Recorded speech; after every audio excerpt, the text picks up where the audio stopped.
Yeah, it was nice and tight, that's for sure. But it probably is a great example of against these two teams, India and Sri Lanka. They're never out of it. They got some wonderful players, and you can't take your foot off the gas. That's for sure. I think a lot of credit needs to go to our bowlers. I thought the first probably 45 overs of the game we bowled beautifully. We're probably 30 runs short of what we should have scored on that wicket.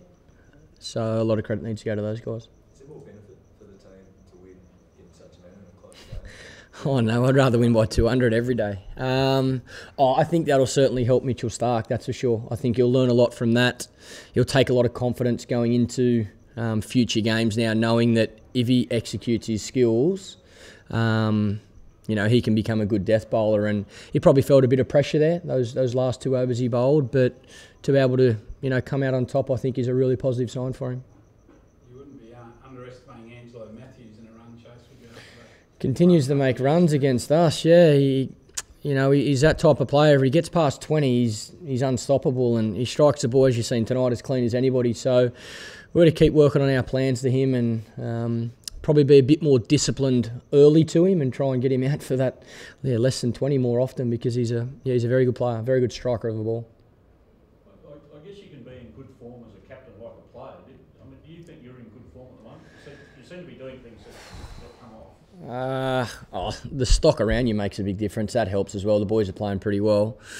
I don't really know. I'm happy we're winning. That's for sure. That's my goal, and I think when I think of my own performance today, I felt a bit.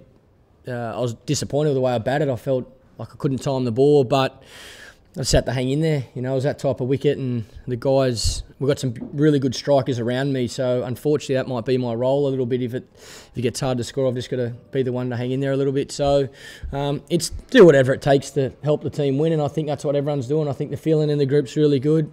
We're showing we know how to win games of cricket, which is good. It means guys are confident, and I'm really happy to have won these first 2 games, yeah. I think it's about 16 times this summer now you've taken the wicket the first over a new spell of a bowler.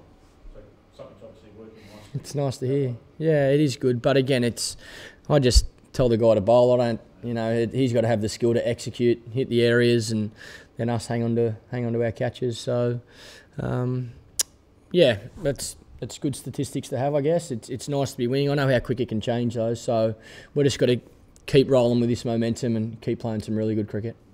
Mike, what did you think of Xavier Doherty's performance tonight? I thought he was outstanding once again. He continues to be a very good, consistent performer for us. He can bowl on the power play. He's spinning the ball. I think he's an important player for us, and he continues to do a great job. Obviously different formats and everything, but with performances like this, do you think he can try to force his way back into test calculations? Oh, I think no doubt I think he wants to play all 3 forms. I'm pretty sure he wants to play all 3 forms for Australia, and it's nice to see him bowling well. So, yeah, you need to. It is a different form of the game, but if you keep taking wickets, whether it be in a one-day game, a Sheffield Shield match, doesn't matter what it is. If you keep taking wickets, well, you keep pushing that door down for the selectors. Just in general, even despite that Matthews, put Sri Lanka right at the close to the total at the end, are you generally pretty happy with how the bowlers performed tonight? I thought the bowlers bowled really well, yeah. Like I say, I think we were 30 runs short with the bat, and we had to bowl and field very well tonight to restrict a pretty good batting lineup. So I think they deserve a lot of credit. Just in terms of the batting, both teams seem to struggle on that wicket. What was it about the wicket?